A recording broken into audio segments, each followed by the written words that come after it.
Hi everyone, आज की video में हम बात करेंगे आईवी फ्लूइड के बारे में। तो इस वीडियो में हम देखेंगे आईवी फ्लूइड कितने टाइप के होते हैं और कब यूज किए जाते हैं। तो सबसे पहले हम बात करेंगे आईवी फ्लूइड का मतलब होता क्या है। आईवी का मतलब होता है इंट्रावेनस। इंट्रा का मतलब इनर, एमएनएस का मतलब वेन में, मतलब कि वेन के अंदर से दिया जाने वाला फ्लूइड। तो चलिए शुरू करते हैं एनएस से, जिसे हम नॉर्मल स्लाइन के नाम से भी जानते हैं। यह बोतल निप्पल टिप एफएफएस कंटेनर है। एफएफएस का मतलब होता है फॉर्म फिल सील। इसका मतलब होता है कि पूरा इसमें प्रोसीजर मशीन से किया गया है, यह पूरी तरह से स्टेराइल है। और इसमें ईच 100 ml में सोडियम क्लोराइड 0.9 ग्राम है। और क्यूएस का मतलब होता है इसमें क्वांटम सेटिस। इसका मतलब कि amount which is enough in 100 ml। तो ऑस्मोलिटी इसकी 308 पर लीटर है। ऑस्मोलिटी का मतलब होता है जो इसमें सॉल्यूशन बनाया गया है उसके जो पार्टिकल्स हैं वो 1 लीटर में 308 हैं। और इलेक्ट्रोलाइट्स इसमें Na और Cl हैं, सोडियम और क्लोराइड। तो ये जितने भी हैं इलेक्ट्रोलाइट्स का काम करते हैं ये फ्लूइड्स। तो इलेक्ट्रोलाइट आते हैं हमारे सोडियम, पोटेशियम, कैल्शियम, मैग्नीशियम, ये सारे इलेक्ट्रोलाइट का काम करते हैं।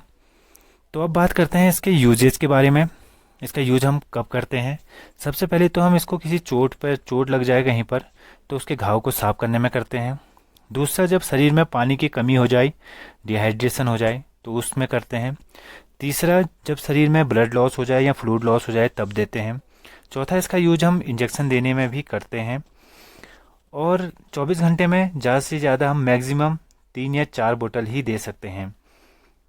तो यहाँ पर ध्यान देने वाली बात यह है कि यदि कोई पेशेंट हाई ब्लड प्रेशर का है तो उसे यह नहीं देना चाहिए, क्योंकि इसमें सोडियम होता है जो हमारे ब्लड के वॉल्यूम को बढ़ा देता है, जिससे हमारा बीपी और बढ़ जाएगा।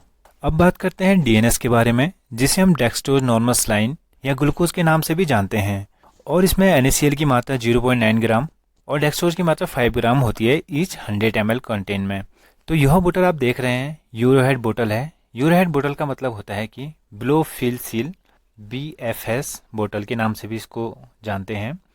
यह भी सेम मशीन से पूरी तरह स्टेराइल प्रोसीजर से बनाई जाती है। और अब बात करते हैं कि इसका प्रयोग हम कब करते हैं। तो नंबर 1, इसका प्रयोग करते हैं हम जब शरीर में वीकनेस हो जाए तो उस समय ग्लूकोज दिया जाता है, तो यही बोतल देते हैं। दूसरा प्रयोग, इसका शरीर में पानी की कमी हो जाए डिहाइड्रेशन के समय, इसको देते हैं। तीसरा प्रयोग, इसका शरीर में ब्लड लॉस हो जाए, फ्लूइड लॉस हो जाए तो उस समय देते हैं।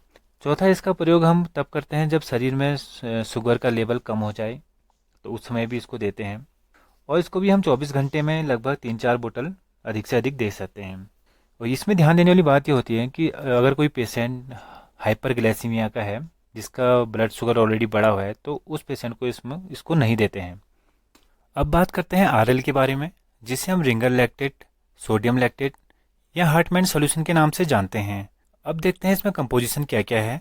इसमें है NaCl, sodium lactate, potassium chloride और कैल्शियम क्लोराइड होता है।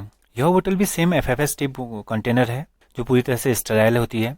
और अब देख लेते हैं इसका यूज कब करते हैं। तो सबसे पहले इसका यूज़ करते हैं डिहाइड्रेशन में, जब हमारे शरीर में पानी की कमी हो जाती है।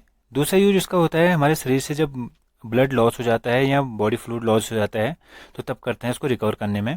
तीसरा यूज इसका लो ब्लड प्रेशर में करते हैं, जिसका बीपी कम हो जाता है, उसको बढ़ाने के लिए। तो यह एक इलेक्ट्रोलाइट का मिश्रण है, इसी को आरएल कहते हैं। तो यह भी 24 घंटे में 1 या 2 बोतल अधिक से अधिक देते हैं। अब बात करते हैं मैनिटॉल सॉल्यूशन की। यह 100 ml की बोतल आती है। इसमें 100 ml सॉल्यूशन में 20 ग्राम मैनिटॉल होता है। तो सबसे पहले बात कर लेते हैं कि यह होता क्या है।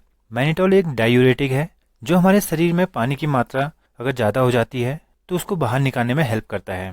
इसका यूज ओलिगोरेमा होता है। ओलिगोरेमा जब हमारा यूरिन पास कम होता है तो उसके यूरिन पास कराने में यह हेल्प करता है, तो उसमें दिया जाता है। दूसरा इसका यूज होता है ओडिमा में।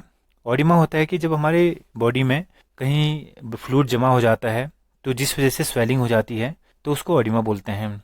तो यह स्वेलिंग कम करने में भी हेल्प करता है। तो तीसरा इसका हेड इंजरी में इसको यूज करते हैं। हेड इंजरी में भी कहीं फ्लूइड जमा हो जाता है, स्वेलिंग हो जाती है, तो उस सिचुएशन में हम मैनिटॉल का यूज़ करते हैं। तो अब बात करते हैं डेक्सट्रोज के बारे में। डेक्सट्रोज मेनली 3 टाइप का होता है, D5, D10 और D25। जो ये 5, 10 और 25 होता है, यह डेक्सट्रोज के अमाउंट को इंडिकेट करता है इन 100 ml में। डेक्सट्रोज D5 और D10 तो कॉमनली यूज होते हैं। इनका उपयोग जैसे किसी के शरीर में बॉडी में फ्लूइड और ब्लड लॉस हो गया उसको रिकवर करने में, या अगर शरीर में बहुत ही वीकनेस हो रही है उस सिचुएशन में करते हैं। और D25 का यूज़ बहुत ही रेयर केस में किया जाता है, जब पेशेंट की सिचुएशन बहुत ही ख़राब होती है, वो कुछ ना खा रहा हो, ना पी रहा हो, ना बोल रहा हो, उसका ब्लड शुगर बहुत लो हो जाता है, वो हाइपोग्लाइसेमिया में चला जाता है, तब उस कंडीशन में डेक्सट्रोज 25 का यूज़ करते हैं। तो इसमें ध्यान देने वाली बात यह है कि अगर कोई पेशेंट ऑलरेडी डायबिटिक है तो उसका ब्लड शुगर हाई रहता है, तो उस पेशेंट को अगर हम D5 और ये देते हैं तो उसका ब्लड शुगर ऑलरेडी बढ़ जाएगा, तो इसलिए उसको नहीं देना चाहिए। उम्मीद करता हूँ वीडियो आपको अच्छी लगी होगी। अगर अच्छी लगी तो please do like share and subscribe. मिलते हैं नई वीडियो में।